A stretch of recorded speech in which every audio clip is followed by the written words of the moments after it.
चलो ध्यान दो, देखो। अरे, लास्ट टाइम हमने क्या लिया था? हाँ, न्यूमेरिकल्स लिया ना लास्ट टाइम।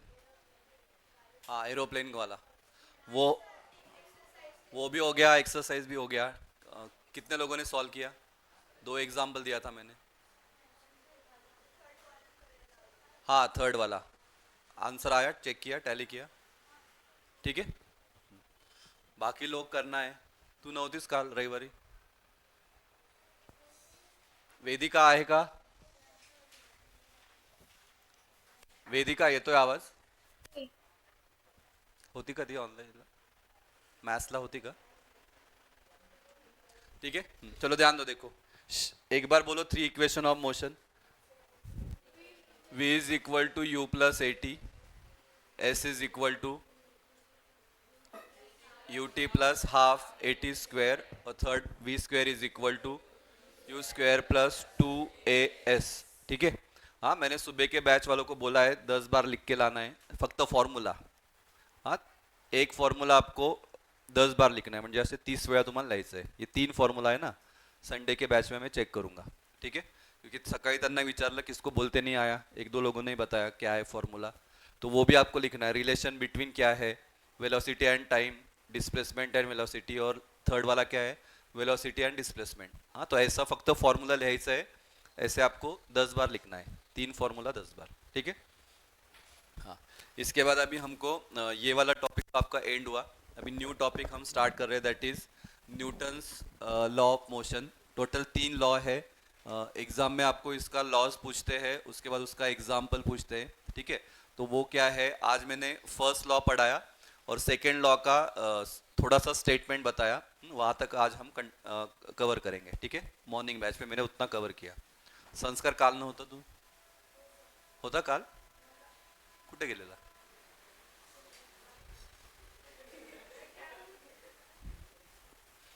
ठीक है, चलो ध्यान दो, देखो. फोर्स आपने पढ़ा था चैप्टर 4. इसमें फोर्स एंड प्रेशर. फोर्स का डेफिनेशन क्या था? अपुल. हाँ, वो तो फॉर्मूला आहे, हे पण होतं तुम्हाला, एम इंटू ए, मास इंटू ऍक्सलरेशन. मग तू कुठे वाचलं? तू कुठे वाचलं? स्कूल ला का? नहीं, स्कूल वाला नहीं बोल रहा हूँ मैं, 8 स्टैंडर्ड में. नहीं ना, फोर्स का मतलब क्या? फोर्स इज अ पुश और पुल. ठीक है. फिर उसके बाद there are two types of force. एक होता है बैलेंस फोर्स, एक होता है अनबैलेंस फोर्स. काय बैलेंस फोर्स मतलब? इकडे बघू नका. बैलेंस फोर्स मतलब एक ऑब्जेक्ट. ठीक है, ये आपका जैसे यहाँ पे एक ऑब्जेक्ट है. ठीक है. इस पे कौन से फोर्स एक्ट होगा?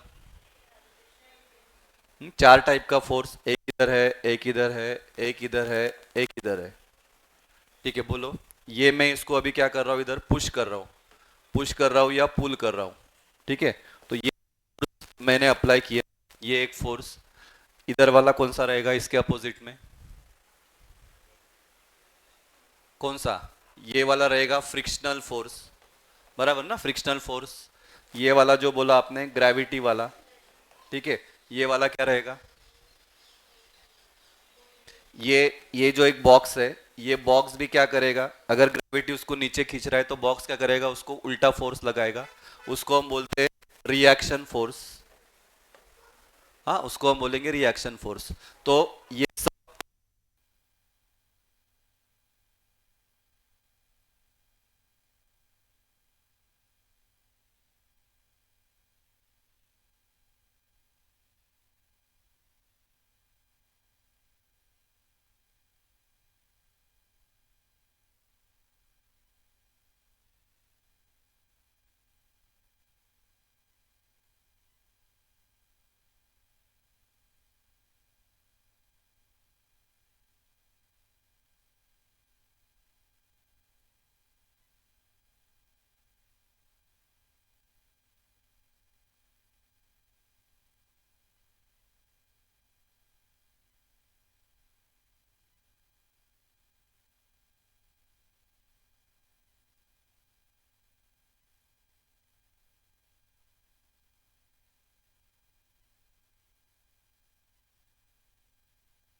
ठीक है, लिखो definition.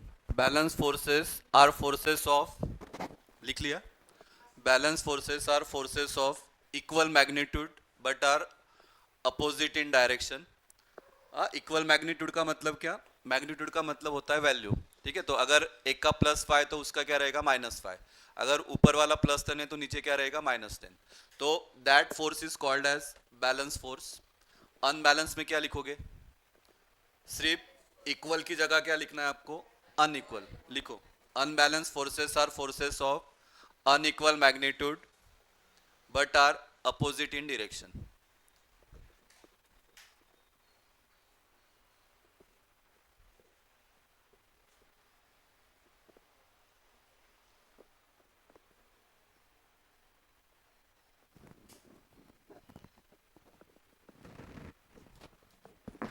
Unbalanced forces are forces of unequal magnitude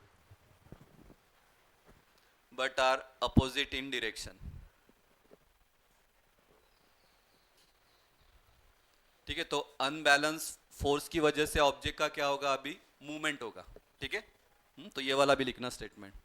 unbalance force causes, unbalance force causes a change in the motion of an object. हाँ, ये मेन स्टेटमेंट है। ये अगर बोलते आना चाहिए आपको कि मोशन हो रहा है ऑब्जेक्ट ऑब्जेक्ट का, तो उस पर कौन सा फोर्स एक्ट हो रहा है? बैलेंस हो रहा है या अनबैलेंस? तो योर आंसर इज अनबैलेंस। हाँ, unbalance force causes a change in the motion of an object. ठीक है,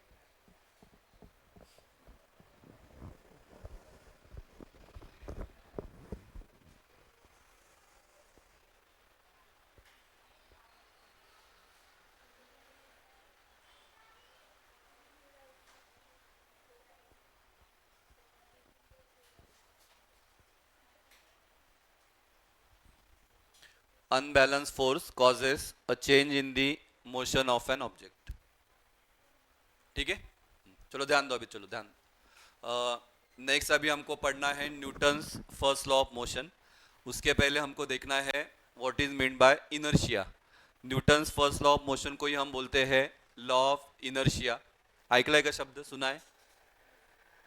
ठीक है, इनर्शिया का मतलब स्कूल मधलं सांगू नका, नॉर्मल। हाँ, जैसा आता है ये वाला स्टूल है, ये अभी यहाँ पे है। ठीक है, तो ये जब तक या कोई इसको फोर्स अप्लाई नहीं करेगा तब तक ये क्या रहेगा? उधर ही रहेगा। ठीक है, या अगर आप साइकिल चला रहे हो या कोई गाड़ी चला रहा है, जब तक कोई बीच में आया नहीं या अगर जब तक आप ब्रेक नहीं लगाते तब तक आप क्या रहोगे? मोशन में ही रहोगे। बरोबर ना?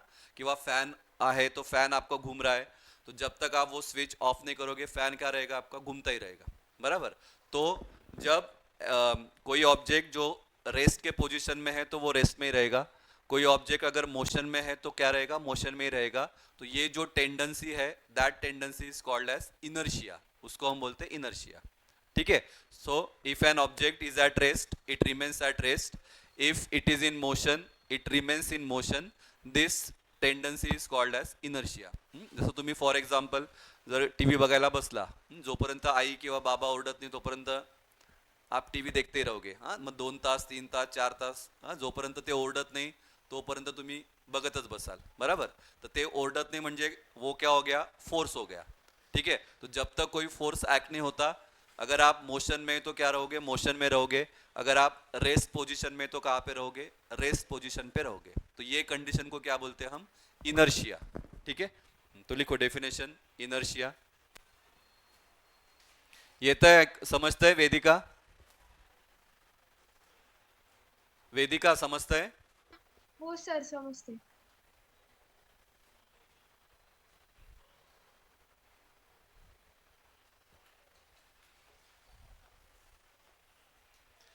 If an object is at rest,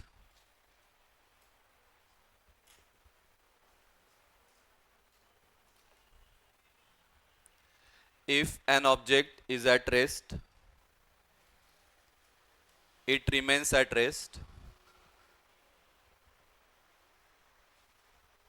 If an object is at rest, it remains at rest. if it is in motion,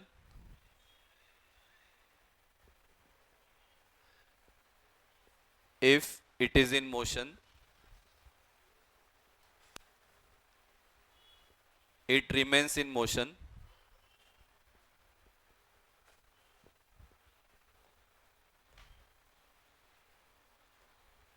if it is in motion, it remains in motion.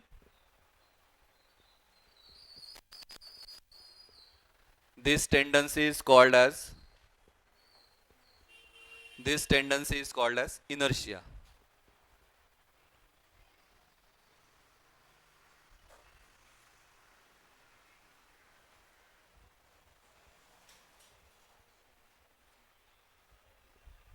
ठीक है, और ये inertia के base पे फिर है आपका Newton's first law of motion, जिसको हम बोलते हैं लॉ ऑफ इनर्शिया. ठीक है, लिहू नका आधी समजून घ्या. उसी को हम बोलते हैं law of inertia. Statement text book में आपको आपके टेक्स्ट बुक में थोड़ा सा अलग स्टेटमेंट दिया है. मैं पहले नॉर्मल वाला स्टेटमेंट बोलता हूँ, पर एग्जाम आपके स्कूल में जब एग्जाम होता है तो आपको वो नॉर्मल वाला स्टेटमेंट चलेगा नहीं, आपको स्कूल में जो दिया है या टेक्स्ट बुक में जो रहेगा वही स्टेटमेंट आपको लगेगा. ठीक है, तो वो भी हम लिखेंगे, सिंपल है, पण याच्याने लवकर कळतं, वो समझने को थोड़ा टाइम लगता है. क्या है स्टेटमेंट देखो. If an object is at rest it remains at rest, if it is in motion it remains in motion, unless any external unbalance force acts on it.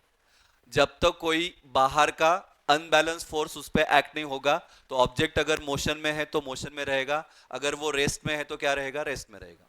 Simple. बोलो एक बार, मेरे पीछे बात करना. If an object is at rest it remains at rest, if it is in motion remains in motion, unless any external unbalanced force acts on it. फिर से बोलो, चलो यहां तक तो बोलो. इफ एन ऑब्जेक्ट, एक साथ बोलो. If an object is at rest it remains at rest, if it is in motion it remains in motion, unless any external unbalance force acts on it. हा, अनबॅलन्स भूलना नाही. हा, आता तुमच्या text book मध्ये काय दिलं स्टेटमेंट बघा. An object continues to remain at rest or in a state of uniform motion along a straight line unless an external unbalanced force acts on it. एक ही है ना, वही बात है, फक्त त्यांनी वेगळ्या फॉर्म मध्ये लिहिलं है, लेकिन आपको एग्जाम में यही स्टेटमेंट लिखना पड़ेगा. ठीक है, चलो बोलो एक बार, दो बार बोलना, उसके बाद हम लिखेंगे. An object continues to remain at rest or in a state of uniform motion along a straight line unless an external unbalanced force acts on it. फिर से.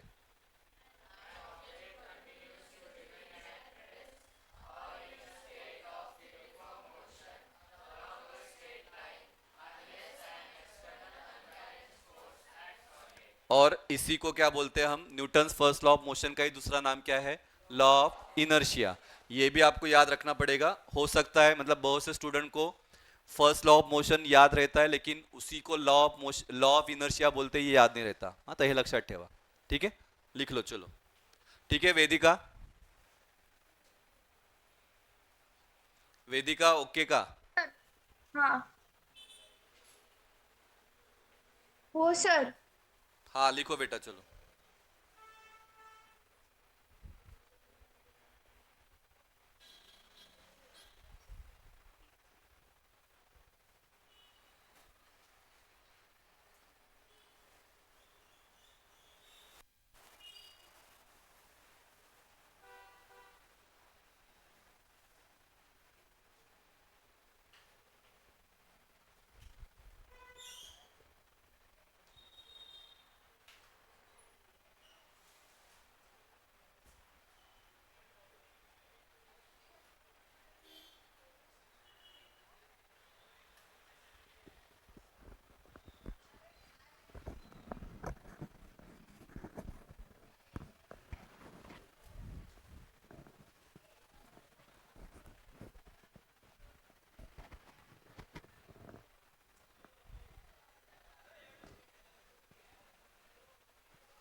ते हे दार लावून घेतं सगळं तुमचं बाहेरच लक्ष आहे.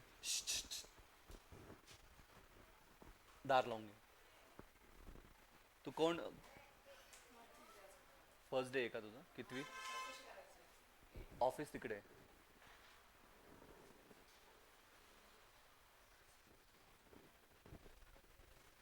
ठीक आहे जाऊ.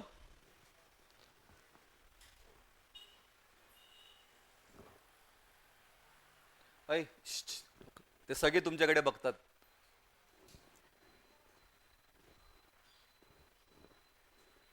जाओ एग्जाम्पल.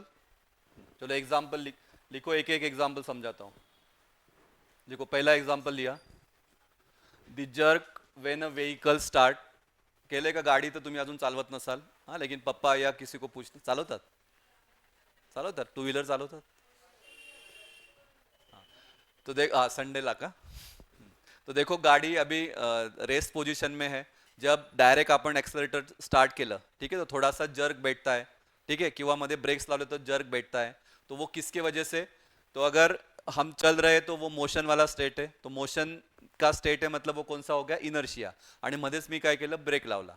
ठीक है किंवा जब नया नया रात भर गाड़ी आपका कौन से इसमें था? स्टेट रेस्ट में था और आपने फिर उसको स्टार्ट किया. ठीक है तो जब स्टार्ट किया तो आपको थोड़ा सा क्या बैठता है? जर्क बैठता है. ठीक है तो वो किसकी वजह से? तो it is because of inertia. ठीक है तो लिखो the jerk when a vehicle starts.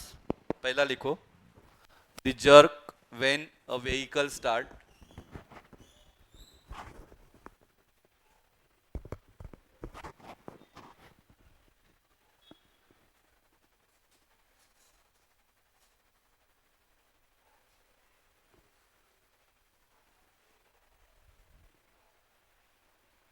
Second one brakes applied by a driver abruptly. Abruptly का मतलब क्या? सडनली. हा याचा अनुभव तर तुम्ही घेतला असेल. हा मध्येच काहीतरी कोणी आला जर तुम्ही फोर व्हीलर मध्ये असाल किंवा गाडीत असाल मध्येच कुत्रा आला किंवा मांजर आली किंवा कोणी माणूस आला. हाँ तो ड्राइवर इमीडिएटली क्या करता है? ब्रेक अप्लाई करता है तो हम आगे की इसमें गिरते हैं. ठीक है तो असं का होतं? कारण जब गाड़ी चल रहा है तो हम कौन से स्टेट में है? मोशन के. ठीक है और अचानक ब्रेक लग गया तो हम क्या होता है? आगे गिरते हैं. तो it is this is the example of first law of motion. Brakes applied by driver abruptly और सडनली. तीसरा लिखा है शेकिंग अ ट्री. हा काय बोलणार याला? शेकिंग अ ट्री मतलब झाडाची पानं असतील किंवा फळं असतील त्याच्यावर तो वो क्या हो जाएगा? नीचे गिर जाएगा. क्यों? क्योंकि वो कौन से स्टेट में है? रेस्ट में है. और जब हमने उसको हिलाया तो वो पत्ता या फल जो भी है नीचे गिर जाएगा. उसके बाद नेक्स्ट वन डस्टिंग अ कारपेट. हाँ कारपेट पे बहुत सारा डस्ट है और फिर हमने क्या किया? उसको झटकला आपण किंवा काठी त्याच्यावर मारली तर धूळ काय होते? बाहेर येते. क्यों? क्योंकि वो पार्टिकल्स क्या है? They are in state rest में. रेस्ट पोजीशन में है और जब हम उसको कुछ फोर्स अप्लाई करते हैं तो वो मोशन में आ जाते हैं. ठीक है लास्ट क्या लिखा है? A moving train. Moving train म्हणजे काय? काय बोलणार? मोशन में है और अचानक ब्रेक लगा दिया हाँ तो हम आगे की ओर गिर जाते हैं. किंवा जर तुम्ही बघत असाल आगाऊपणा करतात काही लोक. उतरायचं असेल तेव्हा स्टेशन जवळ आलं तर ट्रेन थोडा स्लो हो जाता है. ठीक है मग तिथनं ते उतरायचा प्रयत्न करतात. ज्यांना सवय आहे ते बरोबर जातात. जिनको आदत नहीं है वो तोंडावरच पडतात. ठीक है तो हाँ तो this is the example of Newton's first law of motion. ठीक है बोलो चलो एग्जाम्पल बोलो. बोला लवकर. हाँ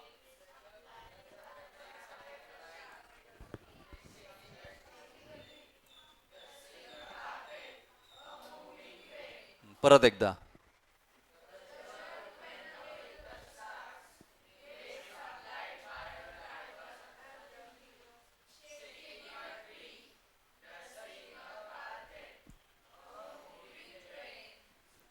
ठीक है परत एकदा. न बघता बोला आता चल. विदाउट सिंग बोलो.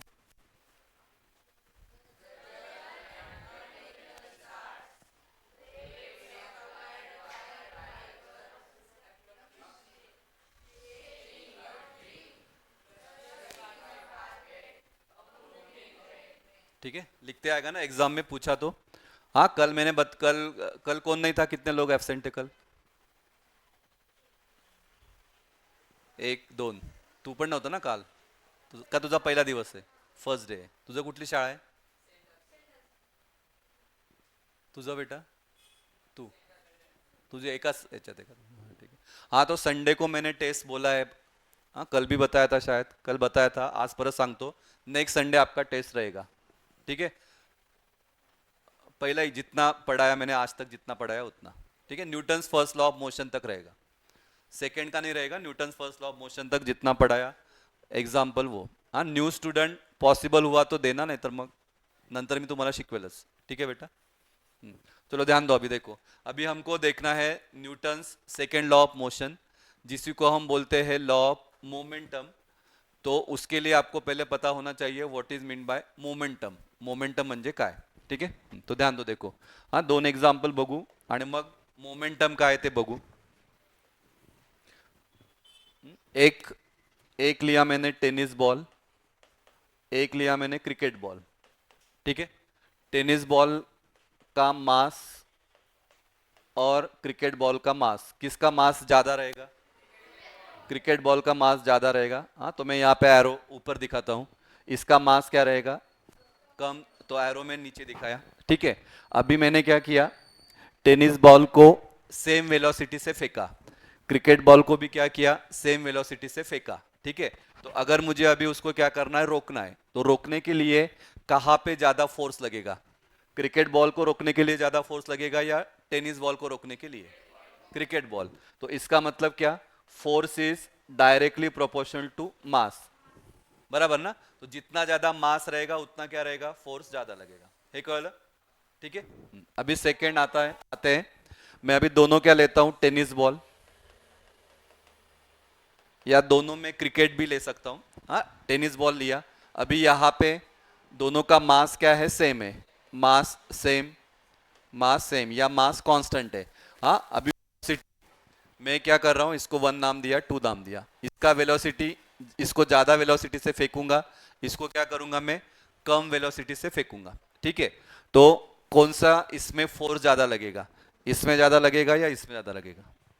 हाँ क्योंकि मुझे अगर उसको रोकना है, तो ये अगर ज्यादा वेलोसिटी से फेंका तो इसका रोकने के लिए फोर्स क्या लगेगा, ज्यादा लगेगा. इधर फोर्स क्या लगेगा आपका, कम लगेगा. तो इसका मतलब क्या, force is directly proportional to velocity. ठीक है, तो अगर इधर भी फोर्स है, इधर भी फोर्स है, तो अगर मैं दोनों को कंबाइन करूं तो इधर बन जाएगा F. ये डायरेक्टली इधर में लिखूंगा मास, इधर में लिखूंगा वेलोसिटी. ठीक है, तो यहां पे बन गया मास और वेलोसिटी. तो ये जो है मास और वेलोसिटी, ये टर्म को हम बोलते हैं momentum. This is called as momentum. तो मोमेंटम का मतलब क्या, it is the product of mass and velocity. Mass और वेलोसिटी का जो प्रोडक्ट रहेगा उसको हम बोलेंगे मोमेंटम. ठीक है, तो मोमेंटम का फॉर्मूला अगर हम लिखेंगे तो इसको मैं लिखूंगा मास इनटू वेलोसिटी. ठीक है, इसको अगर फॉर्मूला के इसमें लिखना है तो momentum is indicated by letter P. Mass का मतलब होता है m, वेलोसिटी मतलब v. तो P is equal to formula क्या बनेगा, m into V, that is mv. ठीक है सर, इसका यूनिट, इसके 2 यूनिट है, एक होता है MKS यूनिट, एक होता है आपका CGS यूनिट. ठीक है, यूनिट कैसे करने का ये मैंने फॉर्मूला से आपको समझाया. अभी बताओ आप क्या आएगा इसका यूनिट. फॉर्मूला है m इंटू वी. m का मतलब क्या होता है, मास. मास मतलब यूनिट क्या रहेगा, मास का यूनिट.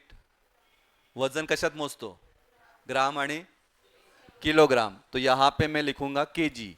इधर है वेलोसिटी, वेलोसिटी का यूनिट मीटर पर सेकेंड. तो इसका MKS यूनिट क्या आएगा, kg मीटर पर सेकेंड. हाँ MKS का मतलब बताया था, m का मतलब होता है मास, k का मतलब होता है किलोग्राम, s का मतलब होता है सेकेंड. अभी आप बताओ इसका CGS यूनिट क्या आएगा. CGS ये तो इसका फुल फॉर्म हो गया ना, सेंटीमीटर ग्राम सेकेंड. लेकिन इधर क्या है, kg. kg की जगह क्या लिखेंगे, ग्राम. तो मैं यहां पे लिखूंगा ग्राम. इनटू मीटर की जगह क्या लिखूंगा,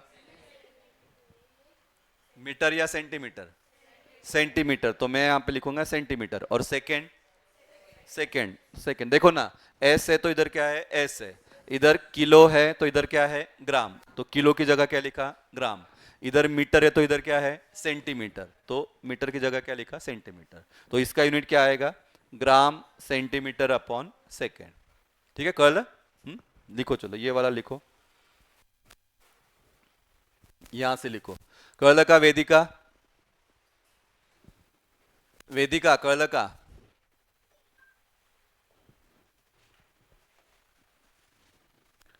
लिखो definition, the product of mass and velocity,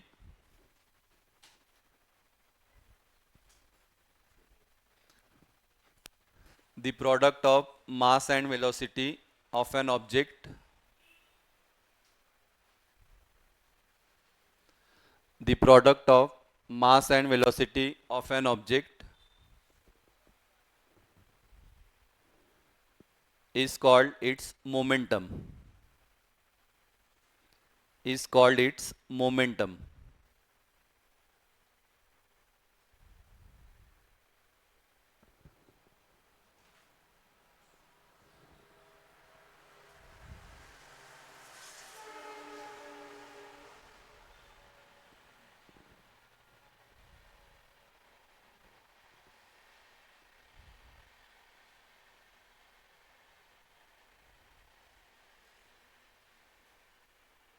Next one, momentum is vector quantity, momentum is vector quantity, vector का मतलब मैंने बताया था, काय, बड़ा, वेक्टर का मतलब क्या,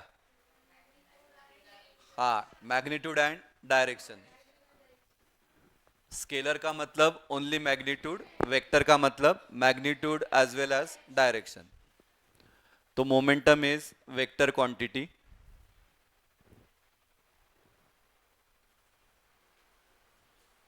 तुमच्यातलं कोणी नाही आहे का आज, ऍबसेंट आहे का कोणी, का नाही सगळे आहेत,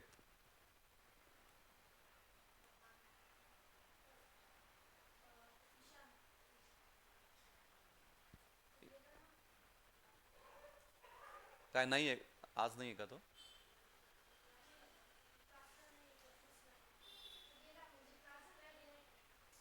फक्त मॅथ्सला आहे का तो,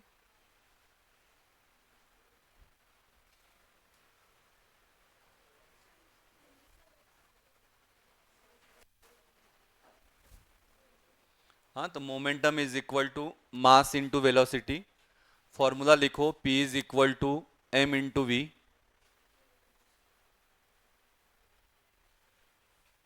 P is equal to M into V,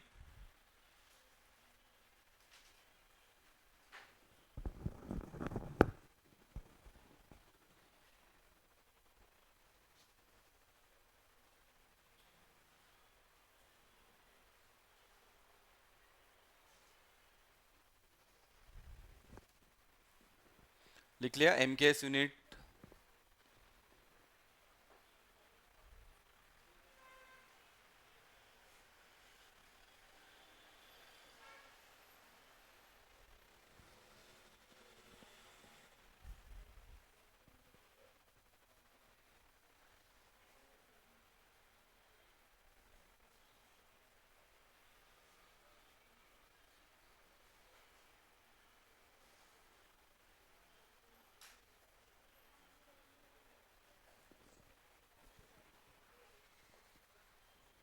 ठीक आहे, जाऊ, वेदिका झालं का,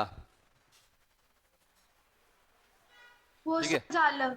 सुबह के बैच में मैंने इतना पढ़ाया, लेकिन थोड़ा वेळ आहे 10 मिनटं, तर मी थोडं पुढचं सांगतो, ठीक है, तो Newton second law of motion हमको देखना है, हाँ, उसके लिए हमको पहले देखना पड़ेगा चेंज ऑफ मोमेंटम क्या है, ठीक है, तो अभी लिखो, मेरे साथ ही लिखना, एक होता है आपका इनिशियल मोमेंटम, एक होता है आपका फाइनल मोमेंटम, हाँ, तो यहाँ पे दो ऐसे स्टार करके लिखो, इनिशियल मोमेंटम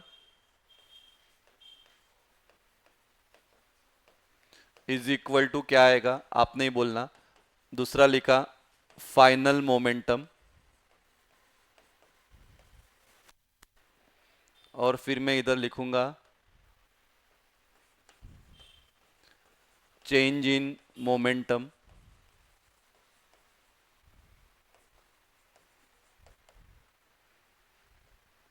और इधर लिखूंगा मैं रेट चेंज इन मोमेंटम।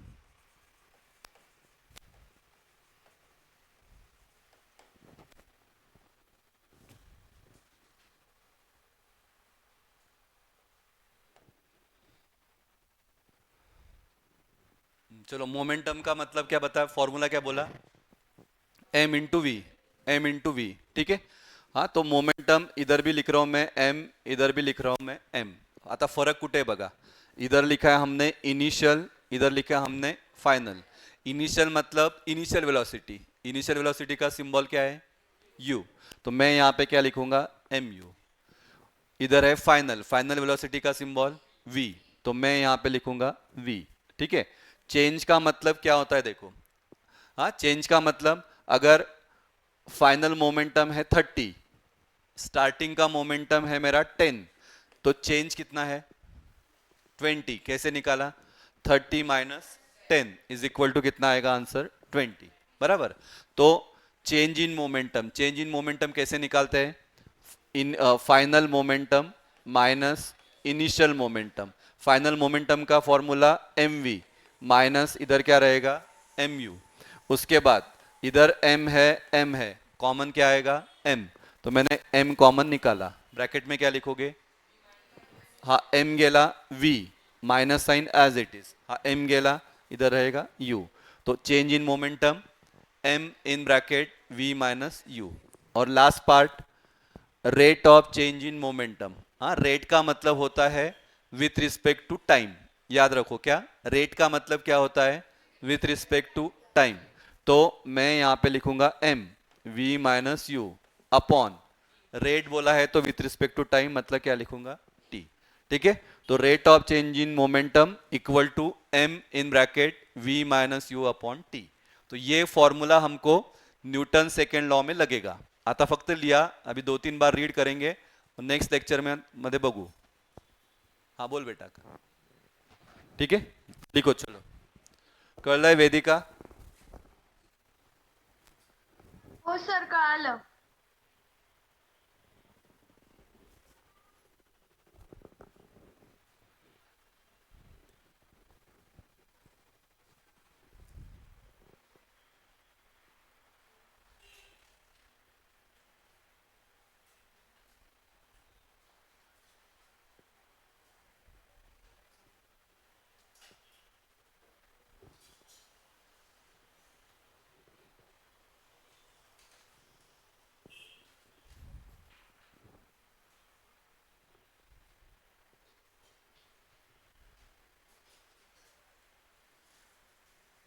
ठीक है। तो लिखो, बाकी लोग लिखो तब तक, जिनका हो गया बोलो क्या क्या देखा हमने स्टार्टिंग में। पहले 3 इक्वेशन मोशन बोलो क्या क्या है, v is equal to u plus a t, s is equal to half a t square, third v square is equal to u square plus 2as, ठीक है। उसके बाद फिर हमने देखा what is mean by force, force का मतलब a push और pull of an object is called as force. फिर उसमें 2 टाइप, एक था आपका बैलेंस, एक था आपका अनबैलेंस। बैलेंस का मतलब a force which has equal in magnitude but opposite in direction is called as balance force। और unbalance में क्या होगा, हाँ, unequal in magnitude but opposite in direction.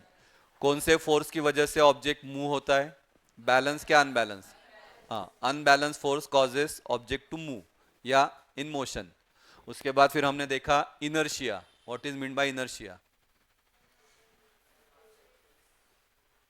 if an object is at rest it remains at rest, if it is in motion it remains in motion, this tendency is called as inertia, इसको हम बोलते हैं inertia. और फिर उस पे से हमने Newton's first law of motion देखा, जिसको हम बोलते हैं law of inertia.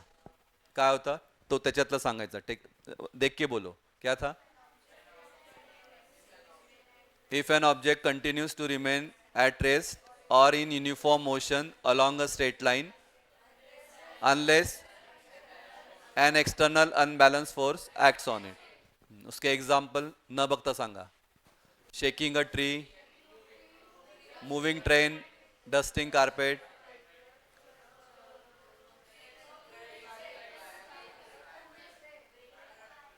Breaks are applied. हां हां, अजून एक एक्झाम्पल मी सांगायचं राहून गेलं. मैंने नोट फॉर्मूला शीट में 2-3 और एग्जाम्पल ऐड किया है. एक एग्जाम्पल फैन का याद रखना, लिखा है मैंने वो, आता फक्त लक्षात ठेवा.